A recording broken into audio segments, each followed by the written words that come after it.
So welcome to the Insight Meditation Community of Charlotte. I'm Ward Simmons. I'm one of several Dharma leaders that rotate responsibility for leading.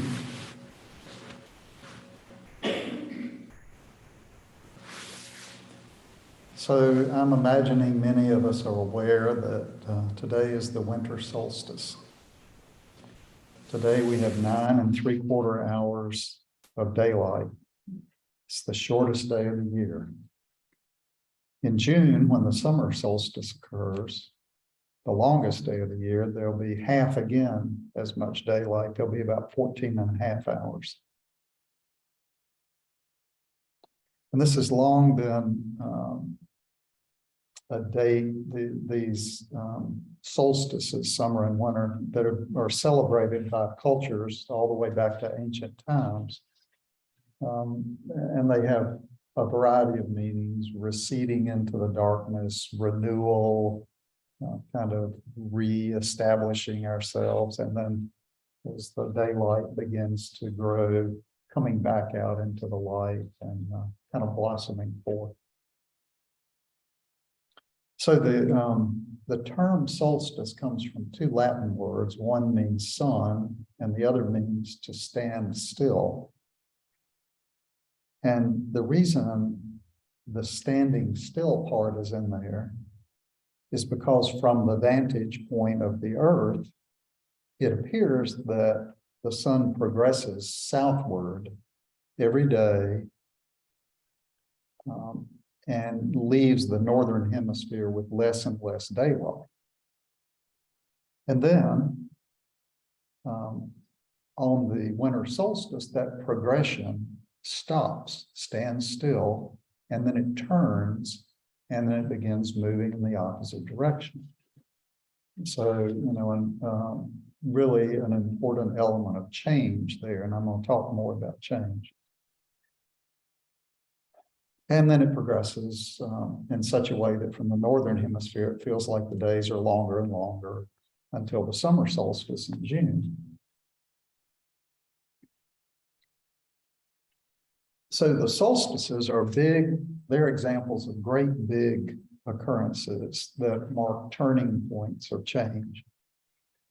And there's another natural occurrence that we experience just about every week, and that's the moon cycle, from first quarter to full moon to last quarter, and then the new moon.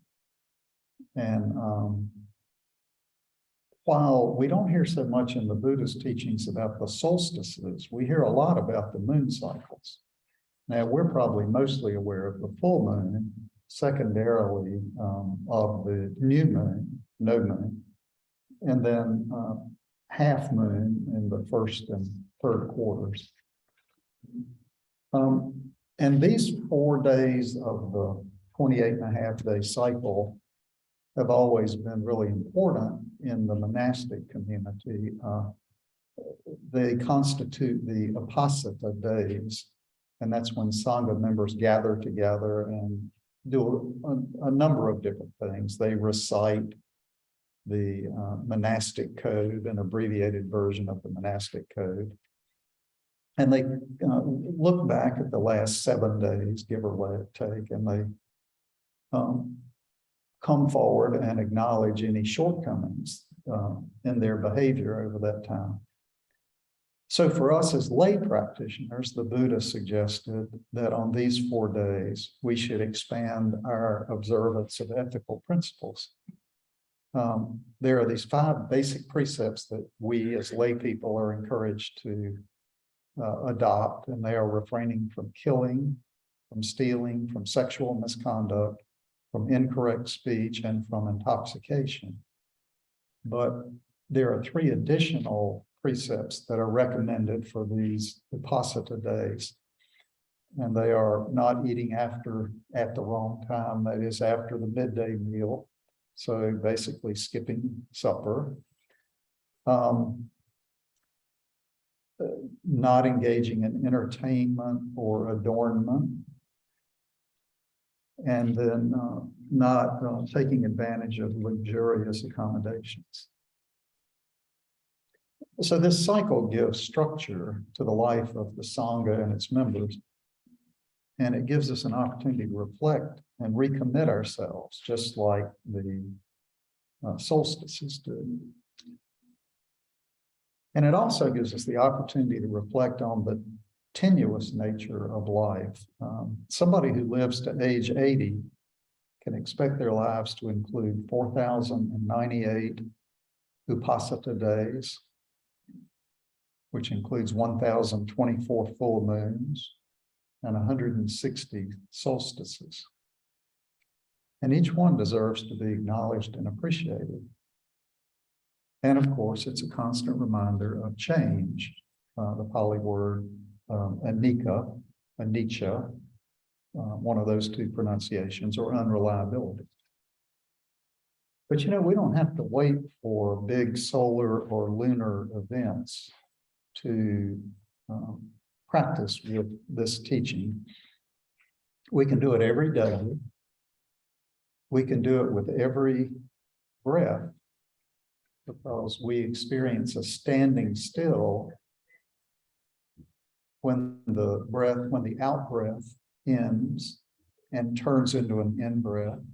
When the in breath ends and turns into an out breath, there's a standing still moment there.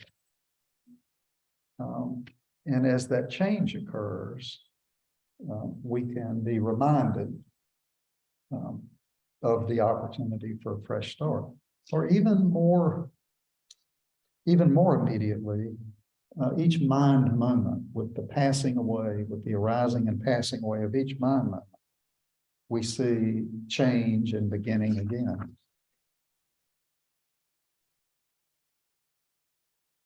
So just to take a moment to think about the idea of mind moments.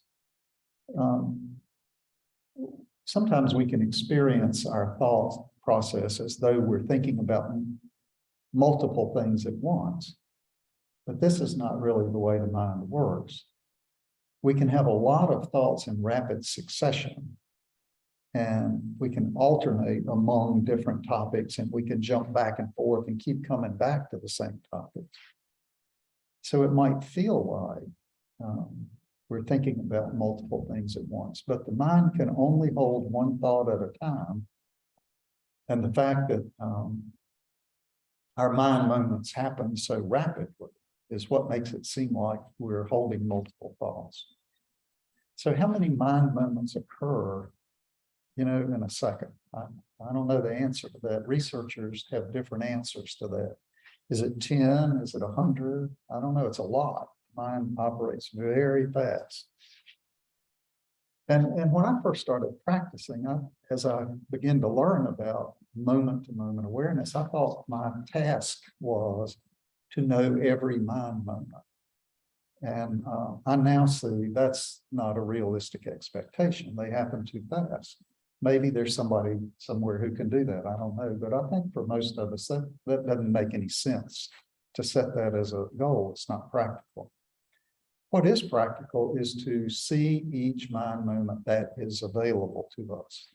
So if there are 50 mind moments in a second, and we have access to one of them, and we're careful in our attention to that one, then that's good enough. That's what we need to be doing.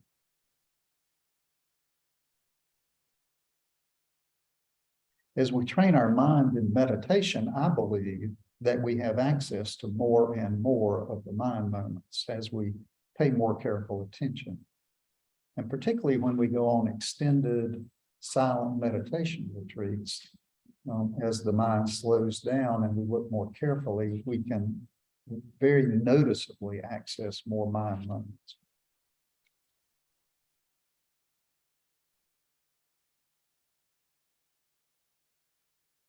And so there's this brief standing still between mind moments that we can access, and we can be aware of the change that is occurring there.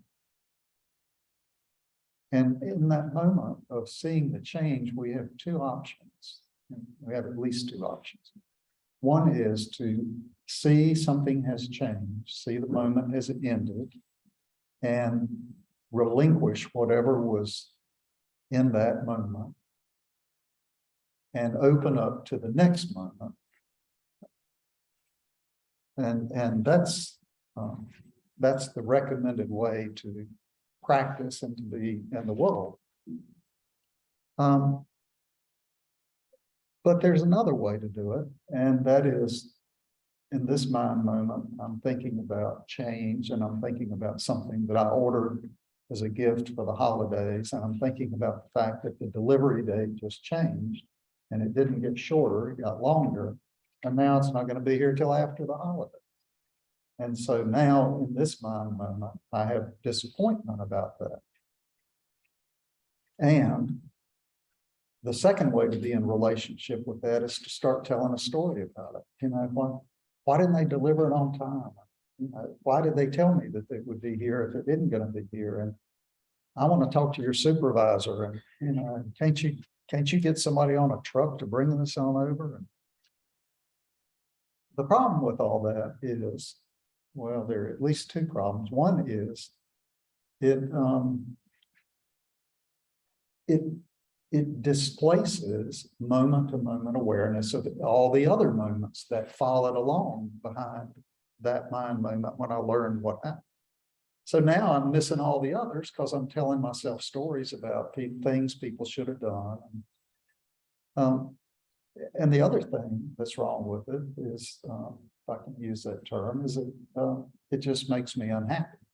It just compounds the suffering. I have the suffering of not getting what I wanted when I wanted. And then I've got the suffering of telling these painful stories.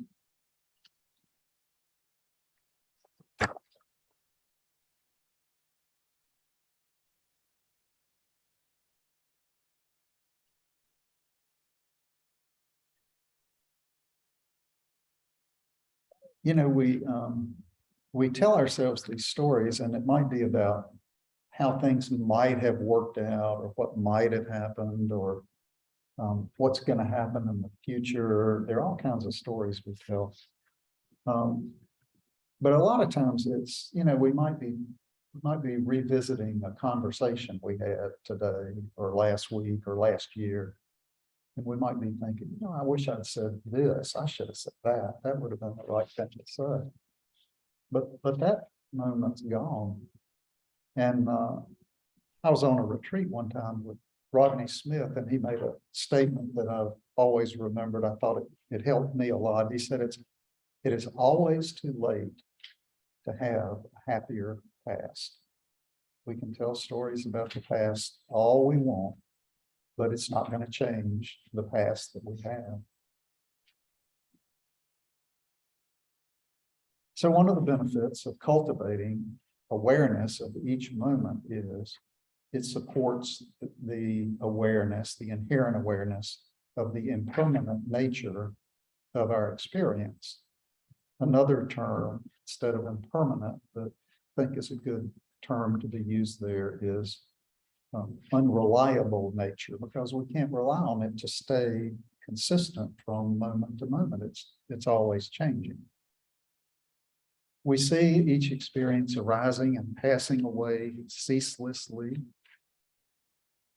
Now, as we practice with this, if we do practice diligently, that awareness of change, that awareness of unreliability, gradually becomes more ingrained, and we don't fight as many battles mentally with the delivery that didn't arrive when I thought it should have. I won't say those battles go away, they haven't for me, but I think I have fewer of them. But we move toward abiding more effortlessly, just in moment-to-moment awareness without that resistance. So this impermanence or unreliability, many of you will be familiar with this. It's one of the Buddha's central teachings, the three characteristics of existence. The Pali word for this is anicca or anicca. I think I said that already. And the other two, dukkha, the second, or unsatisfactoriness, sometimes suffering is the word used. And then anatta, or selflessness, not self. And I'll just take a moment to say that in January, my memory is January 7th, we have a retreat, a day-long retreat here that Joy's leading, and that will be looking at anatta. So if that topic interests you, there's a chance to explore that. And our residential retreat in April, the topic will be the 3 characteristics. So if that topic interests you, there's a chance to explore that on retreat.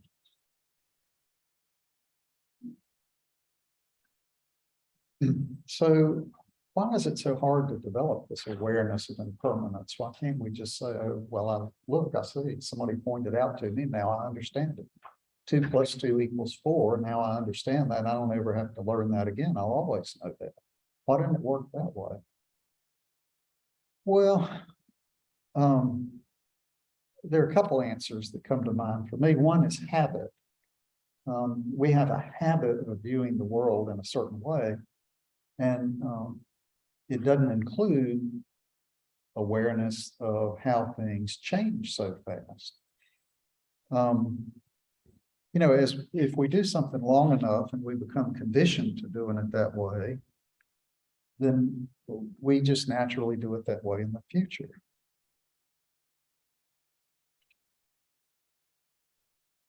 We see this in the difficulty of changing habits. So maybe we have a New Year's resolution, we're going to adopt an exercise routine.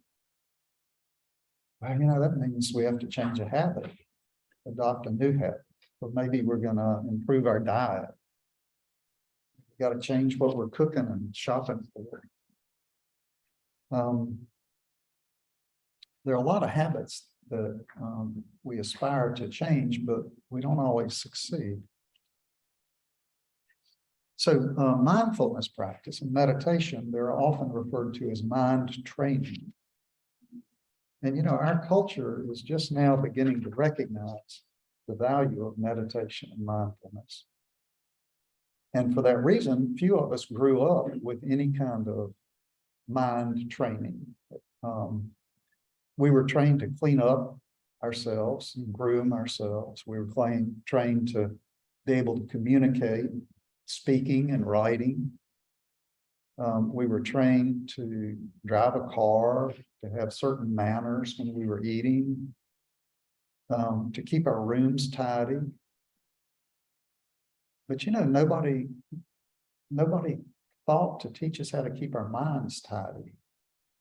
And so as a result, when we enter into this path of mind training, we're like a baby in diapers. And it's hard to change a lifetime of untrained behavior. The Buddha used an analogy of a wagon traveling down a rutted path. And there's this natural tendency for the wagon wheels to fall into the existing ruts. And when we first begin to change our habits or our patterns, it takes a lot of effort to stay out of those ruts. But over time, as we create new tracks for the wheels, it's easier and easier to stay in these new tracks and to stay out of the old ruts. And eventually the old ruts disappear from lack of use. So that's one thing that makes it hard to kind of embrace this idea of impermanence or unreliability. The second thing that comes to mind for me is preferences. You know, I've got things I want. I want that package here by a certain date. I prefer it that way. And the fact that it's not going to happen is in conflict with what I want. Well, we all know which of those two is going to win. The truth of the moment is going to win out over my preferences. So the sooner I can surrender to the truth of the moment and stop fighting it, the less I'm going to suffer, the less unsatisfactoriness I may experience.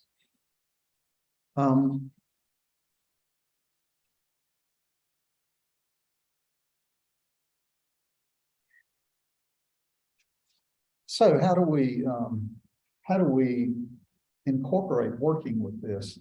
When I think about impermanence or unreliability, For me, it points to the second noble truth in the Buddhist teachings. And I'm just going to name them quickly. The first truth is there is suffering in this life. There is unsatisfactoriness in this life. The second is there is a reason for suffering or unsatisfactoriness, and that is clinging, attachment. The third truth is there can be a release from unsatisfactoriness or suffering when we release our clinging. And the fourth is there is a step-by-step path to help us accomplish that, which is the Noble Eightfold Path. So just to repeat, the message of the second noble truth, which I think this points to, is the cause of unsatisfactoriness or suffering is clinging. And clinging manifests in our habits and our preferences and desires for things to be a certain way. Now, the word clinging, I think, can be a little bit of a challenge the way it's used in the Dharma. I think it's for me, it's one of the least clear parts of the teachings. We hear the terms desire, craving, attachment, clinging, and sometimes it feels like they're used interchangeably, or at least without what to me is the customary precision of language in the Dharma.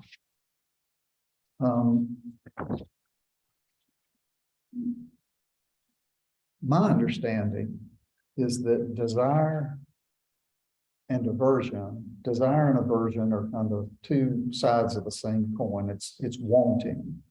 And so wanting things to be a certain way, wanting things to not be a certain way, it's all some form of desire. And desire is hardwired into these human bodies. You know, we got this brain, we got the central nervous system, we got these receptors out here, organs that experience our environment. And they serve a function, and I don't think any amount of practice is going to change that. I don't think I can practice long enough and hard enough that I won't have desire and aversion. Now, that's not always what the Buddha's teachings say. You know, the traditional definition of an arhat, a fully awakened person, is they have completely eradicated desire. I don't know, I can't explain it, but I don't think practicing long enough eliminates the physical functions of our body.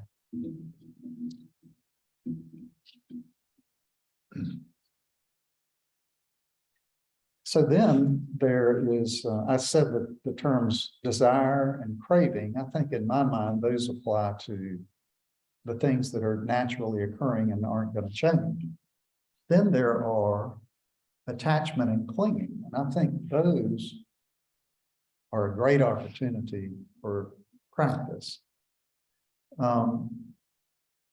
They are a psychological response. They're not a physiological response. And they're a response to the desire. It's a relationship to the desire.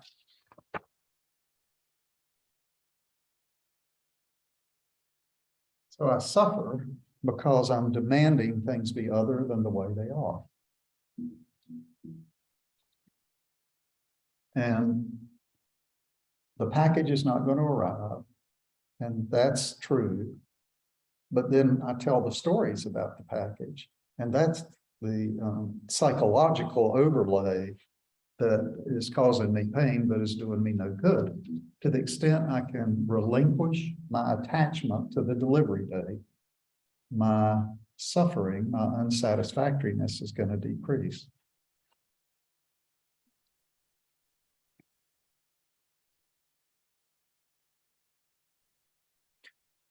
So I'm going to close just with a couple of quotes here. This one is from Eugene Cash, and he said, letting go, so we're letting go of attachment, the second noble truth. Letting go happens by being aware of the pain of holding on. when we look carefully and we see how painful it is to keep holding on and clinging, not the first time, not the 100th time, but maybe the 1,000th time, we will say, I don't think I'll do this anymore. And that awareness takes root and it changes our behavior. The last quote I'll offer, this is from Andy Olinsky in his book, Unlimiting Mind. And he says, in our culture, people are so often led to feel that change is like a vast and threatening ocean whose waves will sweep them away unless they cling tenaciously to some firmament. But in fact, by holding on fast to the rocks, one only gets pounded by the waves.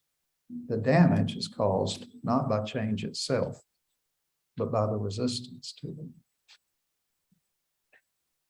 So I will offer that in the context of today's turning of the daylight, the season, and hope that you find something useful in there.